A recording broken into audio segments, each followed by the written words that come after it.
मंत्री महोदयांना एवढंच स्पेसिफिक विचारायचं की आपल्या पंतप्रधान ग्राम सडक योजना किंवा मुख्यमंत्री ग्राम सडक योजना रस्त्याची क्षमता आहे त्यात आपण उसाची वाहनं मोठी वाहनं जातात पण त्या रस्त्याची क्षमता नसते ते क्षमता वाढवणार का म्हणजे जड वाहनं जाण्यासाठी। आणि दुसरा स्पेसिफिक प्रश्न पंतप्रधान ग्राम सडक योजना टप्पा 4 यामध्ये फक्त 500 लोकसंख्येच्या वस्त्याच फक्त त्यात घेता येतात असं केंद्र सरकारनं काही माहिती आलेली आहे। तर या बदल करण्यासाठी कारण राज्यात असे खूप कमी रस्ते होऊ शकतात त्यामुळे मुख्य रस्त्यापासून गाव जोडणारे रस्ते पंतप्रधान ग्राम सडक योजनेच्या टप्पा 4 मध्ये घेण्यासाठी केंद्र सरकारला विनंती करणार का। माननीय सदस्य महोदय म्हणतात ते खरं आहे की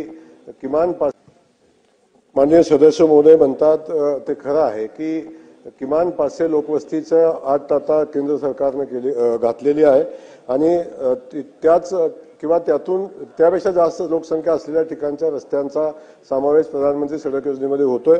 या संदर्भात मध्यंतरी केंद्रीय मंत्री महोदयांच्या सोबत आमची बैठकही झाली होती आणि त्या बैठकीमध्ये मी सांगितलेलं आहे की आपण मागणी केली, महाराष्ट्राच्या अनेक राज्यांनी मागणी केलेली आहे की ती 500 लोकवस्ती ते 250 पर्यंत आणावी अशा पद्धतीची मागणी केलेली आहे आणि केंद्र सरकारकडे तसा पाठपुरावा चालू आहे।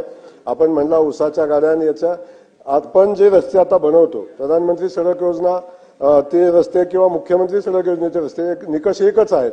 या निकषातले रस्ते मजबूत असतात आणि त्यातून ऊस वाहतुकीसाठी किंवा बाकी कुठल्या वाहतुकीसाठी त्या रस्त्याला अडचण येईल अशी परिस्थिती नाही।